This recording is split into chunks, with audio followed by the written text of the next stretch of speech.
Normas. ¿Qué son? ¿Para qué? Bueno, la filosofía y las ciencias cognitivas son las que estudian las normas. La filosofía, vamos a ver que von Ray, nuestro principal autor, va a hablar de las normas, es lo que utilizamos, y lo hace desde la filosofía. Recuerden que la filosofía se piensa una forma de explicar el mundo, y esa explicación es autosuficiente dentro de esa argumentación. Nosotros todos a nuestra manera somos filósofos y tenemos una autoargumentación sobre distintos fenómenos. Nos explicamos los fenómenos. El tema es que hay que ver la coherencia de esa y la consistencia de esa explicación del mundo. Bueno, los filósofos hacen lo mismo sobre ciertos fenómenos. Y hay un fenómeno llamado norma que ciertos filósofos, en este caso von Ray y otros, lo utilizan. Utilizan la filosofía, y muchos otros teóricos de ciertas ciencias lo van a tomar o no. Von Ray es muy importante y se discute desde las ciencias jurídicas fuertemente. Las ciencias cognitivas, que es un campo del conocimiento muy amplio, plantea la explicación de cómo funciona la mente a partir de una metáfora, y esa metáfora es la metáfora de la computadora. En la historia del conocimiento siempre se utilizan metáforas para explicar lo que no se puede ver, como la mente. Y siempre las metáforas tienen mucho que ver con la tecnología y las técnicas a la cual el hombre puede echar mano. Por eso, antes del invento de la computadora, esta metáfora no existía, obviamente, y existía la metáfora, por ejemplo, del papel en blanco, ¿no? Como la metáfora del pintor, ¿no? Como un lienzo. O sea, siempre para hablar de la mente se habla dentro de lo que se puede, siempre con las metáforas. En las ciencias cognitivas, repito, la metáfora es comparar, es un analogado, ¿no? Comparar la mente humana con la computadora. Y entonces se puede hablar de representación, todo el concepto que sea de representación. En la mente se representa el mundo. Y corre un modelo de ese mundo. El mundo nunca es tal cual. O sea que el cognitivismo no es objetivismo, en el sentido de creer que el ser humano puede replicar en la mente exactamente el mundo. Es más, otras teorías, las más tradicionales, no tratan de explicar esto con dos mundos, ¿no? Pero el cognitivismo son dos mundos, el externo y el interno, que representa el otro. Es un modelo, mapa. Cuando escuchen por ahí mapa, modelo, estamos en el cognitivismo. Bueno, el cognitivismo incluye a un montón de disciplinas. Está la psicología cognitiva, está la antropología cognitiva y la neurociencia, y está ya hablé de antropología cognitiva, también está la lingüística cognitiva y otras lingüísticas asociadas, la cibernética, Bueno, y otras tantas por ahí, ¿no? Por ejemplo, la inteligencia artificial, bueno, son la teoría de la complejidad. Hay un montón de teorías compatibles con las ciencias cognitivas. El campo es muy amplio y como cuando es muy amplio, un cognitivista puede parecer muy diferente a otro, por lo tanto no se puede simplificar. Y entonces hay de vuelta vimos que siempre vamos a la lingüística, siempre vamos a la pragmática y siempre vamos a la sociolingüística. Y entonces hay teorías lingüísticas cognitivas, hay teorías pragmáticas cognitivas y hay teorías sociolingüísticas que tienen, ¿no? Que son compatibles con esta metáfora de la computadora como metáfora de la mente. Las normas, bueno, para el cognitivismo, las normas es una de las formas de procesar, porque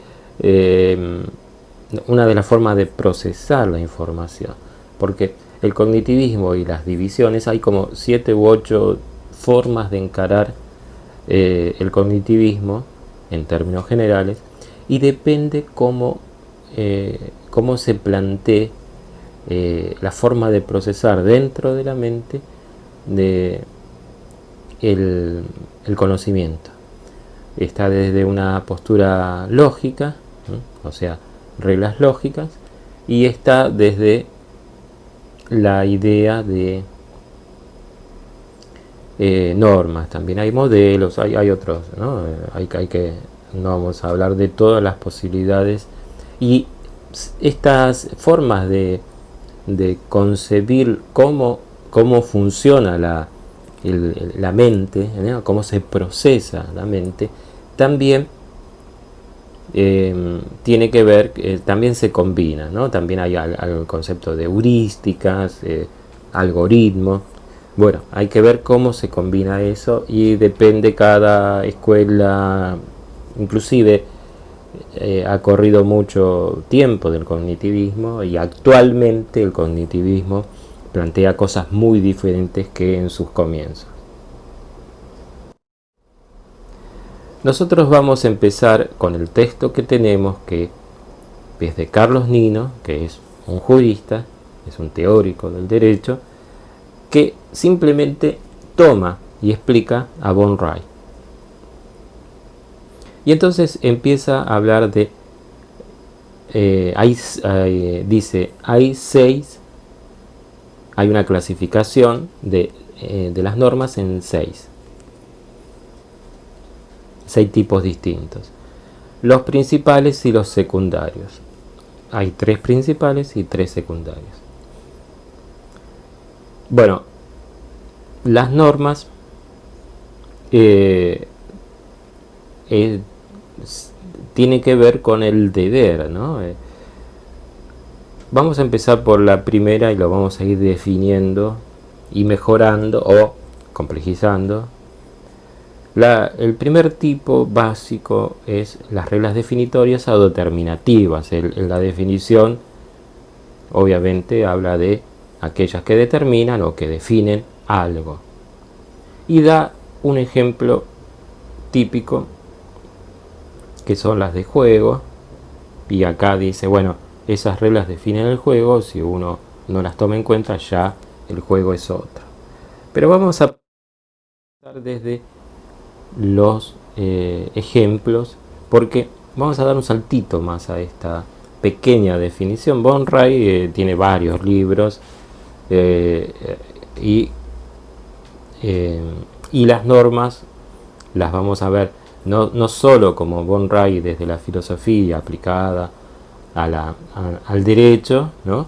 Sino como normas llevadas adelante para ver nuestras normas éticas. Recuerden que esto es ética. Tomé 2 pequeños enunciados, de acá están los autores de nuestro texto de ética 1. En la vida diaria los juicios morales se orientan por principios prácticos que se constituyen en un medio para alcanzar los más diversos fines. En este primer ejemplo no parecería haber una regla definitoria o una norma definitoria. Bueno, pero sí la hay. Entonces vamos a refinar y captar la definición de norma. Las normas no existen, no es la codificación de la norma, pero ya tiene que estar acostumbrados que la codificación no es el hecho, no es el concepto. Bueno, la norma también es un concepto y no tienen que confundir la codificación con las normas que son inmateriales. La codificación, bueno, uno puede ver una frase, pero eso no es la norma, sino que la frase o el texto o el artículo enuncia una norma. Esto ocurre muy seguido, digamos, es un fenómeno lingüístico constante y tratemos de no confundir la codificación, el enunciado, con el concepto, entonces, con el concepto de norma. Entonces, la norma no está ahí, pero sí está representada por un texto. ¿Está claro? Entonces, acá dice, en la vida diaria los juicios morales se orientan por principios prácticos. Si ustedes tendrían que interpretar cómo reconstruir de ahí una norma. ¿Por qué? Porque los autores, Krebs y Denton, están definiendo a los juicios morales. Están definiendo cómo se orientan. O sea, cuando definen, primero dijeron en algún lado de sus textos, habrán dicho, entiendo por juicios morales tales cosas, sus características son, bueno, y esta es una. Y fíjense que a ellos le cabe todo el derecho de la enunciación, todo el compromiso de esa enunciación, que es la de decir, de esto se trata, los juicios morales, porque nosotros decidimos definirlo así. Por lo tanto, cada uno es dueño de su definición. Cada uno de nosotros podemos tomarlo en consideración e incorporarlos a nuestras propias definiciones de juicios morales o no. El segundo, el desarrollo de la moralidad es el resultado de la experticia alcanzada al enfrentar diferentes situaciones dilemáticas y no del cambio de las estructuras del juicio moral. Acá Dreyfus y Dreyfus, dos autores, ¿no?, con el mismo apellido,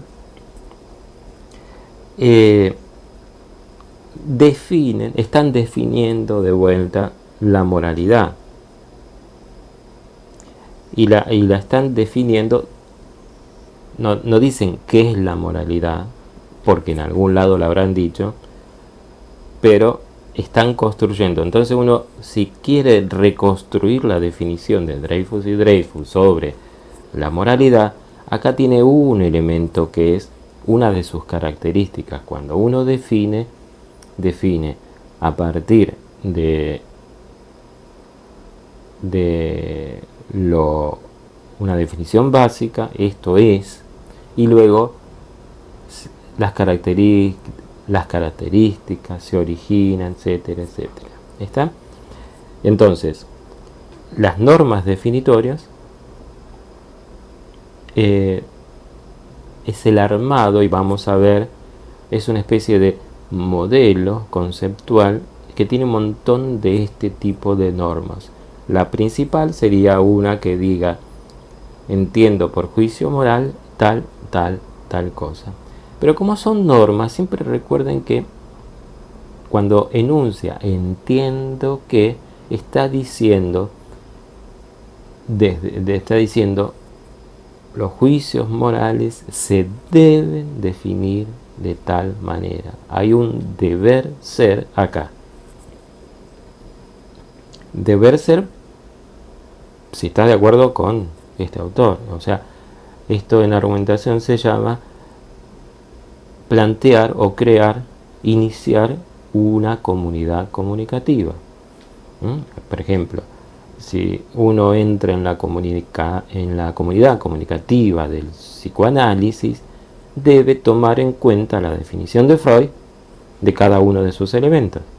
Entonces, si uno está de acuerdo, entra en esa comunidad comunicativa y no hace decir otra definición alternativa a Freud, es salirse de esa comunidad y plantear otra. Bueno, los discípulos, cuando plantean otra cosa, abren otra comunidad comunicativa, y aquellos que aceptan esa definición ingresan a esa comunidad comunicativa.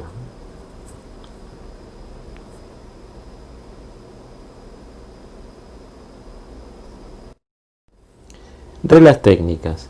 Las reglas técnicas no están destinadas a dirigir la voluntad del destinatario, sino que lo que indican está condicionando a esa voluntad, está condicionado a esa voluntad. Por eso es hipotética esta formulación y hay un antecedente como condicional, si quiere, y entonces una regla técnica, por ejemplo, dice si vos querés lograr tal cosa o conseguir tal cosa, debes hacer lo otro. Otra vez vamos a trabajar a partir de los ejemplos. Se puede combatir los estigmas y la discriminación, por ejemplo, a través del contacto personal directo y las campañas de difusión social. Esto lo da el Informe Mundial sobre la Discapacidad de 2008, ¿no? Es un informe de la comisión que sigue la convención y va comentando al respecto, y cada tanto hace un informe. Bueno, vamos a ver que en la definición se habla de reglas técnicas y de proposición anancástica. La regla técnica, si la queremos extraer de este texto, es la siguiente: para combatir los estigmas y la discriminación hay que promover el contacto personal directo y las campañas de difusión social. También se puede enunciar: para combatir los estigmas y la discriminación se debe promover el contacto directo y las campañas de difusión social. Recuerden que todas las normas no son ni verdaderas ni falsas, pero en el caso de la regla técnica, las reglas técnicas son reglas teleológicas, es la regla que nosotros en el consecuencialismo aplicamos, es el medio para alcanzar un fin. Y en este caso la regla igual, como toda norma no es ni verdadera ni falsa, pero presupone, como en este caso la regla técnica, una proposición anancástica. Proposición ya vimos en el uso de la lengua o del lenguaje que una proposición de todos los usos es solo aquella que se puede predicar verdad o falsedad, y von Ray le llama a esta anancástica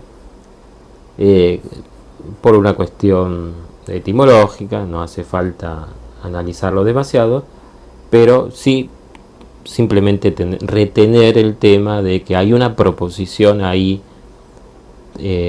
presupuesta. ¿Y cuál es la proposición? Porque para que esta regla sea eficaz, porque esa es la calificación de una norma, se puede decir esta norma es eficaz, productiva, eficiente, pero no verdadera o falsa. Pero en el caso de la regla técnica se presupone que debe funcionar y debe haber un argumento, un enunciado afirmativo que tiene que ser verdadero para que funcione la regla. Bien, y fíjense que acá está el argumento en el mismo texto, ¿no? Las campañas que ha realizado la Asociación Mundial de Psiquiatría, bueno, explica que hay evidencias empíricas que avalan esta proposición. Se puede investigar y ver que esas evidencias empíricas o nuevos estudios indican que no. Bueno, las proposiciones se pueden discutir, pero ahí está la proposición, ¿se entiende?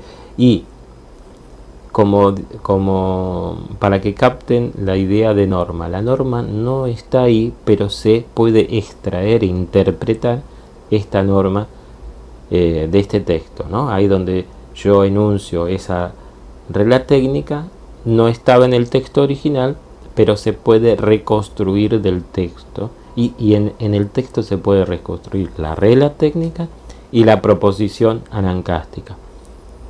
Y recuerden la continuidad comunicativa. Un enunciado en algún lado puede haber una regla técnica y uno puede decir, bueno, ¿y la proposición que justifique esta regla dónde está? Y en algún lado debe estar, y si no está, es un error de enunciación. Las prescripciones o normas prescriptivas tienen estas características. Emanan de una voluntad del emisor de la norma, a quien se le llama autoridad. Si no hay una autoridad, no es norma prescriptiva. Están destinadas a algún agente llamado sujeto normativo. Las normas prescriptivas no están enunciadas para el universo, sino para un sujeto, que puede ser un colectivo, ojo. Para hacer conocer el sujeto su voluntad, se debe promulgar. Promulgar significa hacer conocer, y ese es y para eso tenemos el uso del lenguaje operativo. Promulgo tal cosa. El uso operativo. Vuelvan al texto y al video sobre usos del lenguaje, porque todo lo que estamos explicando presupone aquello, y entonces uno al promulgar está haciendo algo con palabras, pero no solamente con palabras, sino puede hacerlo con imágenes. Es decir, el sentido de promulgar puede ser, por ejemplo, una autoridad pegar en la pared: prohibido pintar, prohibido fumar, prohibido, y simplemente poner la señal. Eso es promulgar. Lo vale en el sentido, y es una norma prescriptiva, en el sentido que pueda haber todos los elementos: autoridad, sujeto, a quién se lo dirige, y el básico acá es la sanción, que es el último. Para dar efectividad a su voluntad, la autoridad añade una sanción. La sanción puede ser, como el 90% de los casos, negativa o positiva. Por ejemplo, una recompensa. Pero recuerden que esto es para moldear la conducta de las personas. Es decir, uno tiene que, estas normas prescriptivas intentan hacer que la conducta de las personas sea de determinada manera, ¿no? Llevarlos hacia ciertos lugares, que hagan ciertas cosas. Por eso están lo que vimos en uso del lenguaje: prohibido, permitido, obligatorio. Los modificadores deónticos y los modificadores modales actúan acá para moldear la conducta.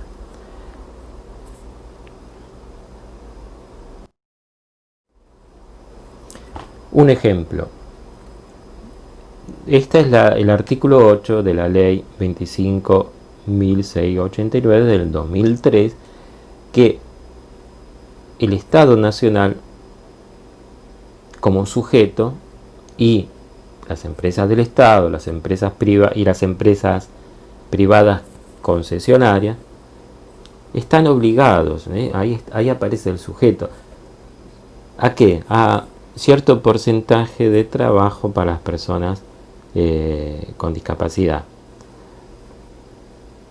Entonces, la norma obliga acá, los sujetos normativos están acá, y esto además de ser una prescripción normativa, es una norma jurídica, porque está el artículo, pero no toda norma jurídica es una prescripción, y no toda prescripción debe ser una norma jurídica, ¿no? Siempre debe haber una autoridad. Si uno dice, si la mamá dice, a partir de mañana todos ustedes van a hacer la cama o lavar los platos a partir de tal hora, están promulgando una norma prescriptiva, y si no, dice, y si no lo hacen, tal sanción, que puede ser tácita, ¿no? Saben que si no hacen, las consecuencias van a ser nefastas, ¿no?, de la familia, por lo tanto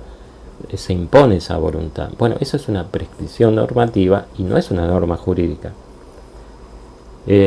Pero este ejemplo sí es claramente una norma jurídica, y vemos, pero ¿cuál es la autoridad? Bueno, la autoridad es el legislador. El legislador depende también del Estado, es parte del Estado, pero el legislador o el poder legislativo se obliga, que es parte del Estado, obliga al Estado mismo, como sujeto, lo convierte en sujeto normativo para que haga esto. Normas ideales. Bueno, las tres normas que nombramos anteriormente, normas definitorias, reglas técnicas y normas prescriptivas, son las principales. Las secundarias son las normas ideales, normas de costumbres y las normas morales. ¿Qué diferencia hay entre unas y las otras? Bueno, que las normas secundarias se parecen a las normas principales, en cambio las principales no a las secundarias. Se podría decir que es fácil confundir una norma secundaria con una principal, pero no al revés. Las normas ideales son normas que no se refieren a una acción, sino que establecen un modelo, el modelo óptimo de esa especie, ¿no? Y ahí da un buen actor, un buen cuchillo, un buen camino, un buen ladrón inclusive, ¿no? Siempre las reglas ideales mencionan las virtudes características dentro de una clase. Por eso se parecen a las determinativas, como vimos se parecen mucho a la determinativa porque uno podría definir algo a través de estas normas ideales.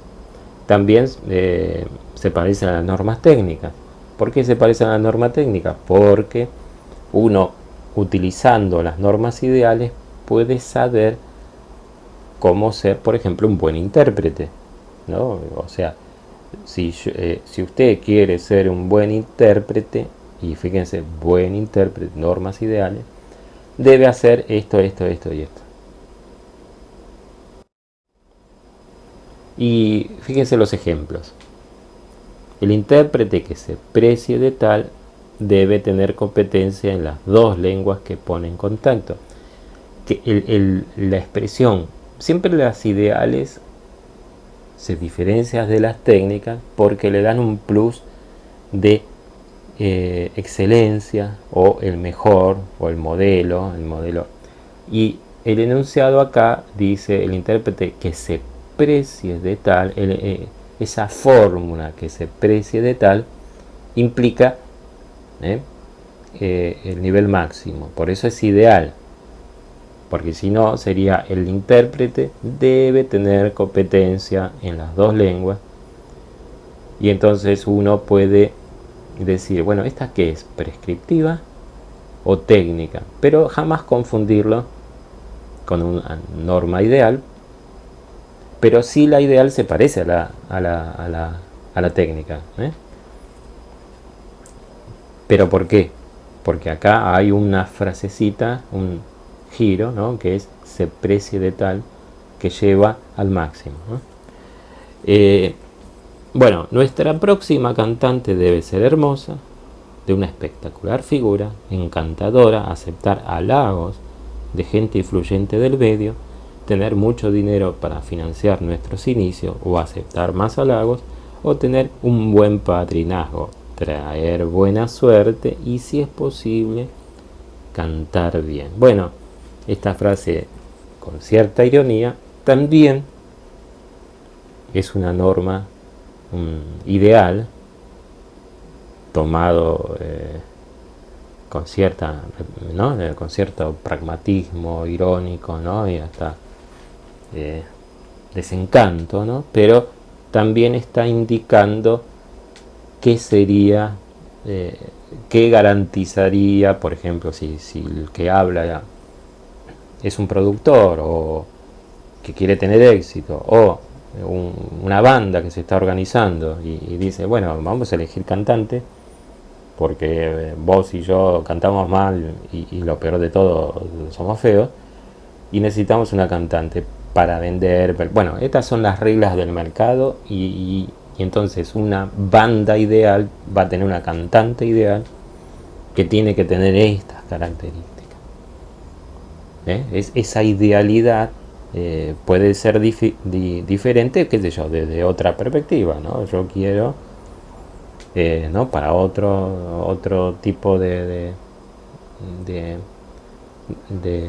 modelo, puede decir, bueno, no, para mí tiene que ser, empecemos por buen cantante.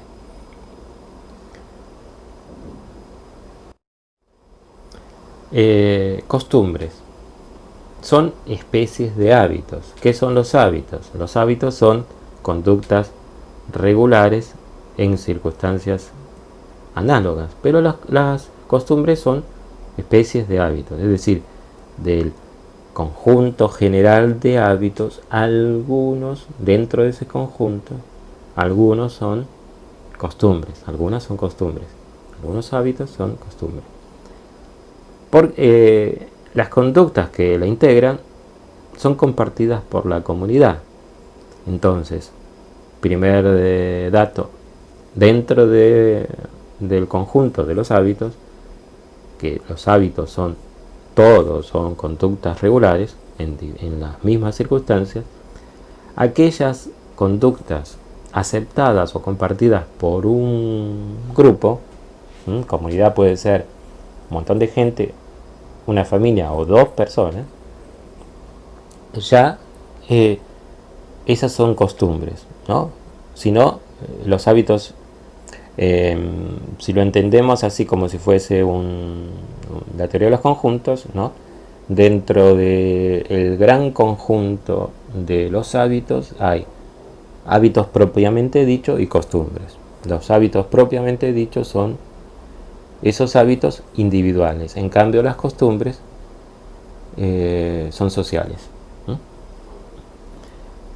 Bueno, por ser sociales tienen presión normativa, compulsión por la crítica y por lo tanto sanción. Entonces se parece a las prescripciones porque hay una sanción. O sea, hay una autoridad anónima que es el grupo que sentenció algunas normas de costumbre, se hace esto, se hace esto, se hace esto. Y si el sujeto normativo es aquel que pertenece a esa comunidad, ese grupo, familia, club, lo que sea, y la sanción es la crítica o la expulsión. Y se parece mucho a las definitorias porque te define como grupo. Son las costumbres las que te define como grupo. Vamos a los ejemplos. Por estos pagos no es posible que vayas a una fiesta con semejante sombrero. Como ya le estoy explicando, la norma no está acá, pero se refiere a las características. Si se refiere, ahí se puede interpretar cuál es la norma. Hay cierta forma de cubrirse ¿no? O de vestirse o de cubrirse la cabeza. Hay una norma que obviamente no contempla ese tipo está fuera de la norma, ¿se entiende? Él no puede estar acá, en cambio, no tiene idea de qué es escuchar buena música, está hablando de ya la sanción, él no puede estar acá. Eh, y hace referencia también a otra norma, que posiblemente esa norma de costumbre tiene que ver con cierta clase de música.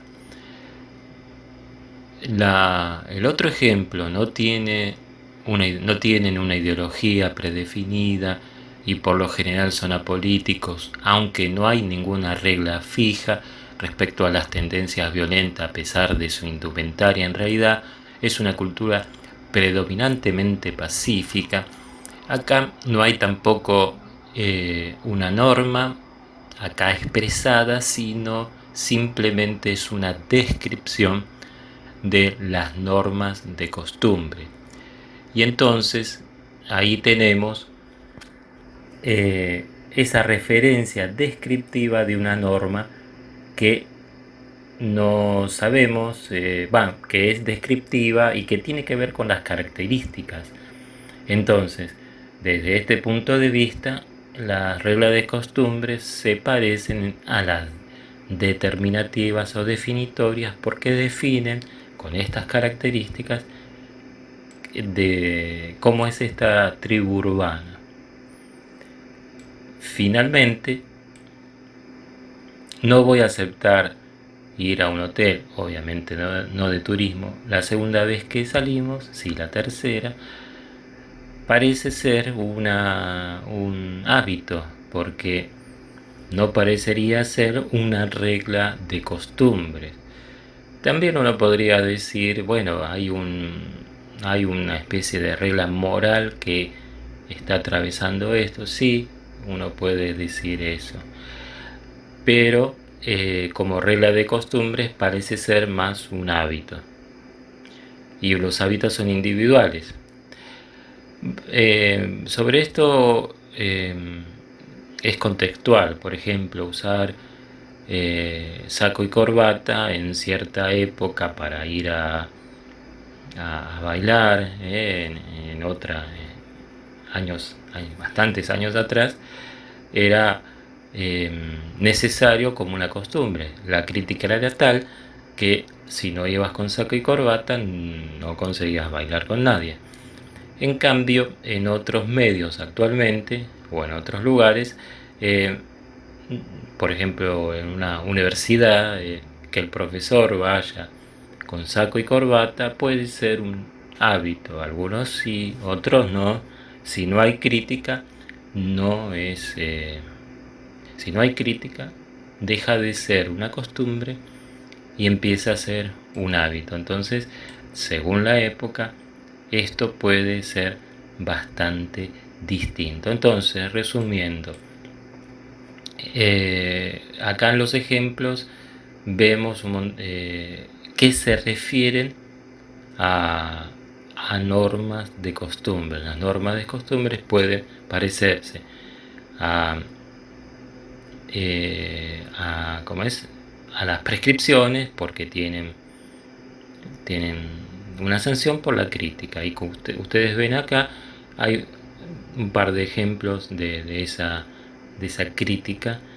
Y también hay que diferenciar los nombres de costumbres, las normas de costumbres, de los hábitos que son individuales. Si no tenemos el contexto, no sabemos de qué tipo de norma estamos hablando, si es un hábito o si es una costumbre.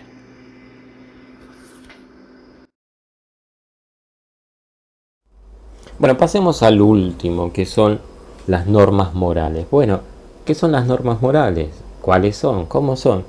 Bueno, resulta que era de lo que estábamos hablando hasta ahora. Las normas morales son las normas éticas. Y nosotros vimos teorías normativas. Las teorías normativas hablan de cómo tendrían que ser las normas morales. Por lo tanto, cada una de las teorías dice, para que un acto sea bueno, correcto, y ahí aparecen las palabritas, bueno, correcto, se debe hacer tal cosa. Entonces las normas morales implican esto. En el texto van a ver que simplifica todo, pero es todo lo que hablamos. Habla de normas teleológicas, habla de lo que se parecen las normas, a las prescriptivas. ¿Se acuerdan que hablamos de, ¿no? ¿Cómo es? La imposición de Dios como prescriptivas. Bueno, bueno, de todo eso ya hablamos. Por lo tanto, esta parte se supone que es lo que nosotros estamos identificando, pero por las dudas recuerden que las normas morales son las que estudia la ética, y toda norma o juicio moral es un enunciado sobre valores. Bueno, creo que estuvimos hablando de esto todo el tiempo, y a esa se refiere el último ejemplo, el último clasificación de von Rey. Bueno, claramente acá, para completar nuestro curso para este tema, para intérprete, yo siempre intento darles un elemento de reflexión para la profesión, ¿no? Para la profesión de intérprete. Fíjense que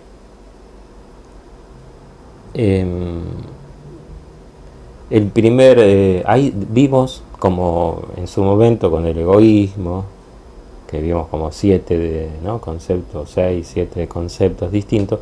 Acá estamos utilizando, ¿no? el debe de 6 maneras distintas, y en todos hay un deber ser, y entonces no se puede interpretar y confundir estas 6 formas diferentes de utilizar el deber. En el español y en el lenguaje ordinario pasa constantemente que uno dice debe, me está ordenando. No, es una definición, ¿no? O no, si usted quiere, debe. Me está ordenando, no. Bueno, no, ¿cómo se interpreta esto?